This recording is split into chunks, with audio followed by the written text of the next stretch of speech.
Hi, I'm Don Angelaccio, Superintendent of Schools here in Prospect Heights District 23, coming to you from the newly refinished MacArthur Gym. This summer, we got an entire facelift, sand, repainted, beautiful finish on our stage and in our gym. The only thing that's missing are our students. So I'm excited to share with you our plans for our return to school with two options for parents.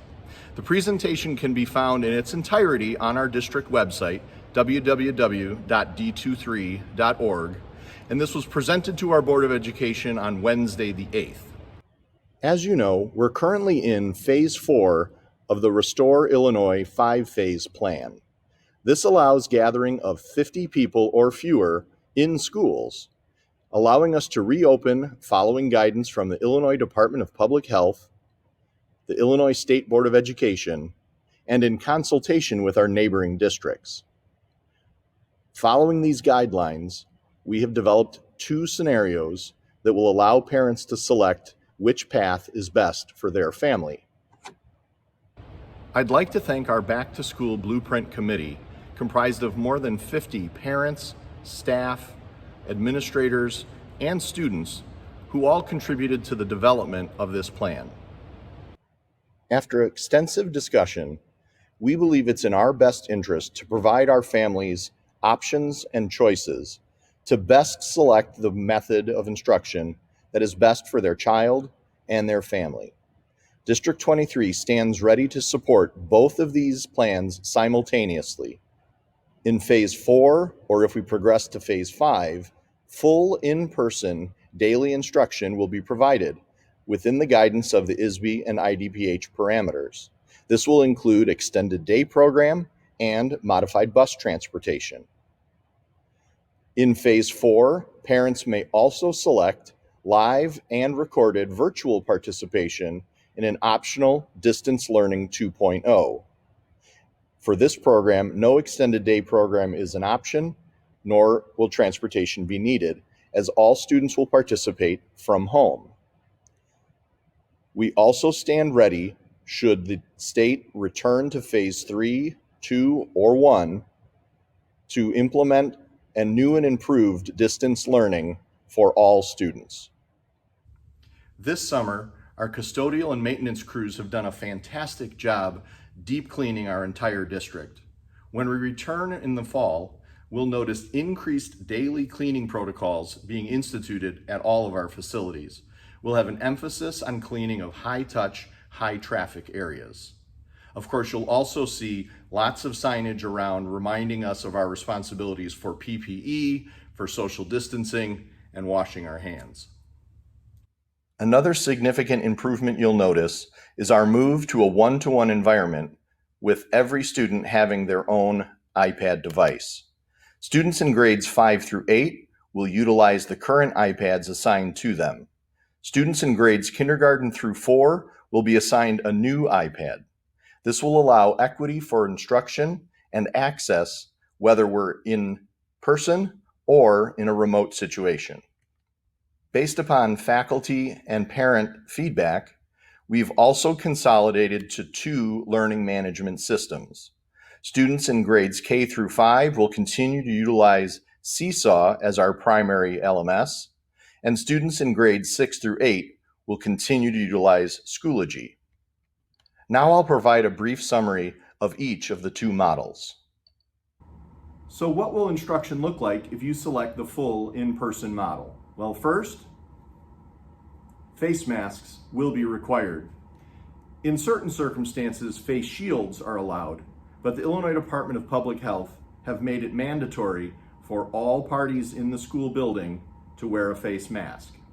Within the classroom, we will observe social distancing to the greatest extent possible. However, given the constraints of our space and the enrollment of our students, they will likely not meet the complete 6-foot distance. Many of our classrooms use tables, but wherever possible, desks will be used. We will also implement what's considered the cohort model, meaning that a group or a homeroom will act more like a family, staying together throughout their day and minimizing movement throughout the building to the greatest extent possible. This means specials teachers will come to our homerooms and minimal movement will occur at the middle school. To prevent gatherings of 50 or more people, you'll also notice arrival and dismissal procedures being modified at each school. Our middle school students will no longer utilize lockers in the hallways, and passing periods will be limited and staggered. Meals will be consumed in the classrooms, and purchases may be made from the cafeteria, but processed only through mealtime. No cash purchases will be allowed. And none of our classes will run with more than 50 individuals in one space at a time. We will also see changes to our transportation system. Buses will run their assigned routes, however, carrying only 50 individuals, including drivers and support staff, on each route. Assigned seating may be implemented to observe social distancing, and all passengers and driver will be required to wear face masks at all times. In our parent return to school form, we ask an important question about transportation. If you typically ride the bus, we're encouraging and asking if it's at all possible to drive or walk to school to alleviate overcrowding on the buses. If necessary, however, we will add additional routes to ensure that all students are safely transported to and from school. In the full in-person model, the teaching and learning will be the most familiar thing for students and staff, as our students will enjoy the full complement of all of our courses of instruction. We will have a special emphasis on literacy, math, interventions, and an awareness of the social-emotional needs of our students. Students will experience frequent hand washing and movement breaks to help us all adjust to this new normal.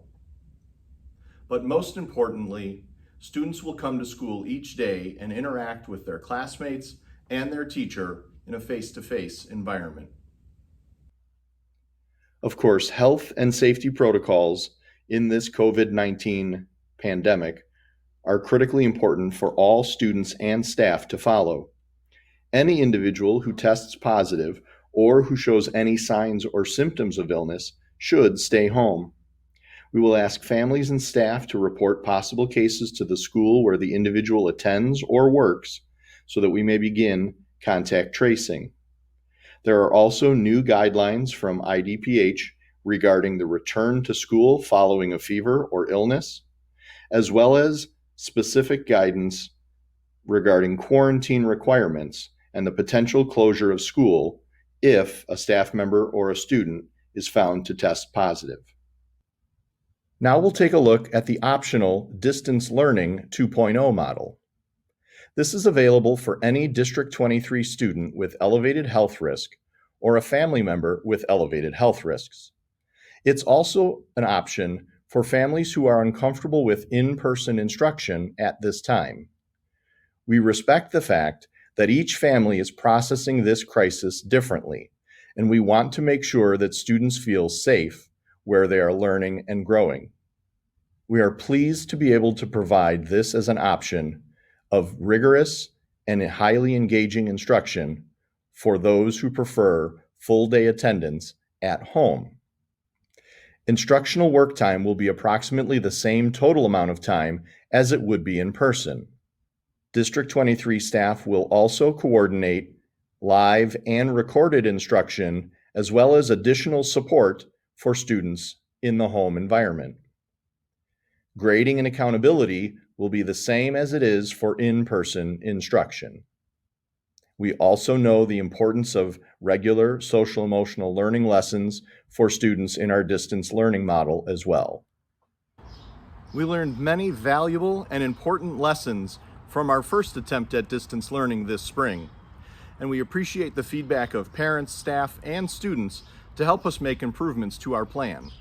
We believe that this Distance Learning 2.0 will provide the rigor and routine that was frequently requested. Instruction at home will also follow a schedule and mirror the activities that a student would experience in their normal school day to the greatest extent possible. While we know it will not be an exact match to face-to-face instruction, We believe that this model will provide students a rigorous and engaging learning experience. In order to help us plan effectively and start the year as smoothly as possible, selecting the optional distance learning model will be for a minimum commitment until September 25th. This is the midpoint of our first trimester.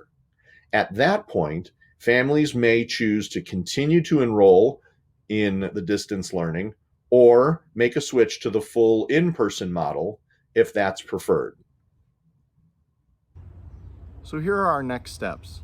As difficult as it is, we ask all families to complete the D23 Return to School form that indicates your selection of the model to stay home for instruction, distance learning 2.0, or for a full return to school. It's critically important we get your feedback so that we know how best to plan and prepare for this coming start of the school year. We also ask questions about transportation, as well as the social emotional needs of your child. It also provides an opportunity for you to ask other clarifying questions that you may still have on mind. Next Wednesday, we'll be providing a virtual town hall meeting to answer many of those questions.